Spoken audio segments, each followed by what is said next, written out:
Bonjour à tous, aujourd'hui on se retrouve pour une nouvelle chronique de Game Set Talk. Donc la finale de l'Open d'Australie 2017 du côté de chez les hommes vient tout juste de se finir par un 18e sacre en grand chelem de Federer qui s'est imposé en 5-7 contre Rafael Nadal. Aujourd'hui je suis avec Elise. Elise qui est une experte de la WTA mais surtout une fan de Federer. Salut Elise. C'est vrai. Salut Constantin, salut. Salut à tous. J'imagine que tu dois être super contente de cette victoire du Suisse. J'avoue que j'ai versé ma petite larme, je suis assez contente, ouais, plutôt. Je peux pas le cacher. Qu'est-ce que tu as pensé pour un avis général au début de cette finale? Un avis général, j'ai trouvé le match un petit peu en demi-teinte, des montagnes russes.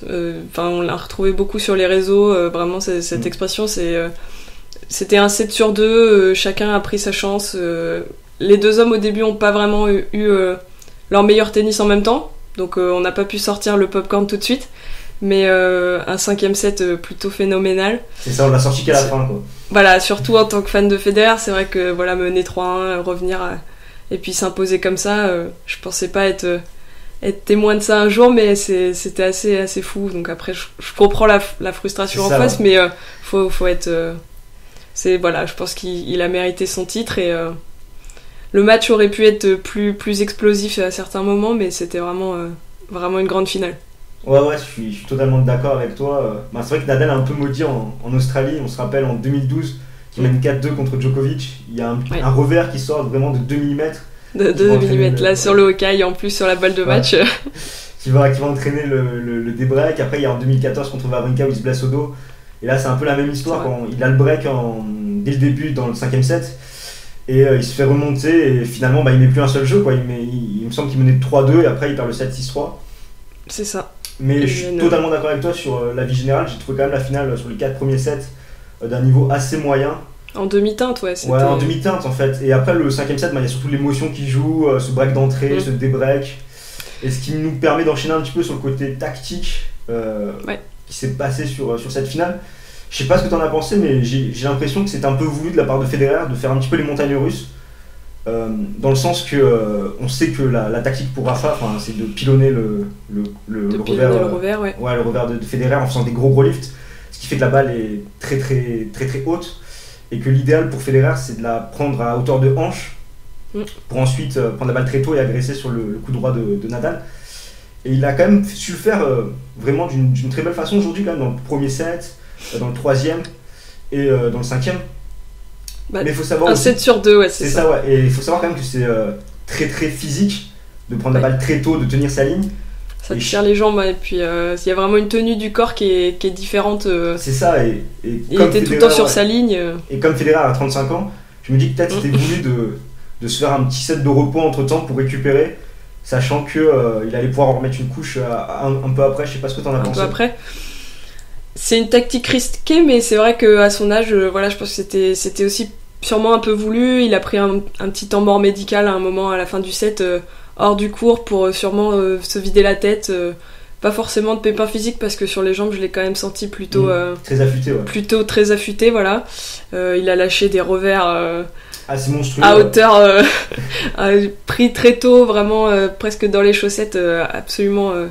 incroyable, et il a pas du tout laissé de temps à Nadal, qui s'est tout de suite retrouvé pris à la gorge, surtout dans le premier set, et il a eu une seule balle de break, et en plus au 3e, encore plus, c'était assez ahurissant. Le premier set c'était surtout, je pense, du réalisme, et il a eu une seule balle de break qu'il a convertie pour s'imposer 6-4, donc c'était vraiment impressionnant. Après, Nadal a trouvé des solutions dans les sets, dans les 2e et 4e sets. Après, comme tu reviens sur les balles de break, il faut savoir qu'il y a quand même une vingtaine des deux côtés, et qu'au final, Federer en concrétise 6 et Nadal en concrétise 4. C'était tendu. Donc c'est vrai que c'était assez quelque chose au niveau des balles de break. C'était tendu. Et comme tu dis, la stat qui évoque assez ça, c'est quand même que Federer, il fait 36 coups gagnés en coup droit et 17 en revers, ce qui est pas mal. Mais ce qui est encore plus impressionnant, c'est les fautes, où il fait plus de fautes en coup droit qu'en revers. Il en fait 28 en coup droit et 21 en revers. Aujourd'hui, vraiment, son coup fort, ça a été le revers. Ça a été le revers. Alors qu'on sait que c'est un peu son point faible d'habitude. Et ce qui a été le cas inverse, chez Nadal, c'est que aussi son coup fort, donc son coup droit, Normalement, qui gicle, ouais. Ouais, qui gicle plutôt bien. Ben, du coup, ça a été un petit peu son. Enfin, il a fait autant de fautes en coup droit qu'en revers, 14-14. Donc, c'est vrai qu'il n'a pas su faire la différence en coup droit. Et juste pour revenir aussi, par rapport au niveau de Nadal, il avait fait 5 heures de match contre Dimitrov vendredi. Ça a pesé, je pense. Ça a vraiment pesé parce que le niveau de Dimitrov était absolument indécent et les échanges étaient plus longs que contre Federer. Et je pense que ça a un peu pesé avec le temps de récup qui a été plus court que celui de Federer. Après. C'est ça, ça s'est vu dès le début de match où j'ai trouvé quand même Nadal assez lent. Beaucoup plus lent que Federer. Un peu un manque d'intensité aussi, même dans ses lifts, on sait qu'il gicle vraiment. Et là, je trouve que c'était un petit peu plus tendre et qu'on voit qu'il courait pas sur toutes les balles. C'est seulement sur cette surface, à mon avis, que Federer était capable de battre Nadal, parce que cette surface très rapide par rapport aux autres grands chelems où cette même tactique aurait pas fonctionné, en tout cas de lui voler du temps tout le temps, constamment. Ouais, c'était monstrueux ce qu'il a fait du côté coup droit. Il a fait reculer Nadal joue vraiment court et Federer se régalait à lui rentrer dedans.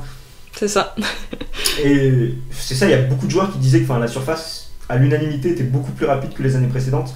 Et c'est vrai que ça s'est vu quand même sur cette finale. Beaucoup plus agressif que Nadal, en tout cas, qui au début était à mon sens vraiment passif. Même dans l'attitude. Qui a subi. Oui, il célébrait jamais, c'est vrai. C'est ça, résigné. Et même quand il break dans le 5ème, il saute pas, il en fait pas plus que ça. Et je sais pas si dans sa tête il savait que physiquement ça allait être compliqué. Ouais, c'est vrai que d'habitude, lui qui est très expressif, là, a montré un peu ses muscles, pas trop. Il était assez calme. Je l'encourageais presque plus derrière la télé que lui s'encourageait. Que lui, c'est vrai.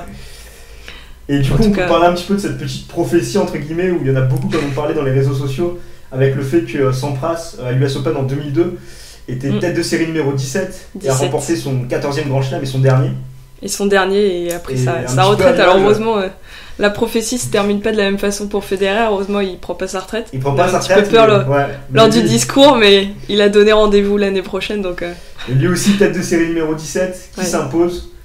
Et il faut savoir que quand même, il s'est imposé avec la manière, dans le sens où c'est la première personne qui bat 4 top 10 dans un Grand Chelem et qui remporte le titre depuis Matt Wilander en 82. Qui l'eût cru, ouais. 6 mois d'absence et un retour aussi incroyable. Même cette finale, qui aurait pu prédire. Qui aurait parié sur cette finale Qui aurait parié? Moi, j'aurais pas mis ma main au feu, mais. C'est ça, du coup, on espère vraiment qu'ils seront en forme pour le reste de la saison. Et on espère vraiment encore des matchs incroyables entre ces deux-là. Je sais pas si. On espère. Ouais, on espère. Je sais pas si t'as quelque chose à rajouter par rapport à la finale. On va croiser les doigts, mais on a été assez complet. Et puis là, on va poursuivre cette saison qui s'annonce assez exceptionnelle aussi. Donc, hâte de voir tout ça. Ça commence très bien en tant que fan de Federer. Là, ça commence un petit peu moins bien en tant que fan de Nadal, mais bon, c'est déjà une belle réussite et on peut être content. Il y en aura d'autres. Que ces deux joueurs reviennent. Il aura toutes ses chances à Roland, je pense. On espère vraiment de tout cœur. En tout cas, n'hésitez pas dans les commentaires sur les réseaux sociaux à nous donner notre avis sur la finale déjà. Un petit peu, savoir ce que vous en avez pensé, si vous êtes d'accord ou pas d'accord avec nous. Et comme d'hab, si vous avez des questions, on est là pour y répondre. Et en tout cas, nous, on se retrouve la semaine prochaine pour une nouvelle chronique. Et d'ici là, bon tennis à tous et profitez de ce sacre. Le 18e, la légende. Voilà. Allez. Merci à tous, salut. Ciao tout le monde.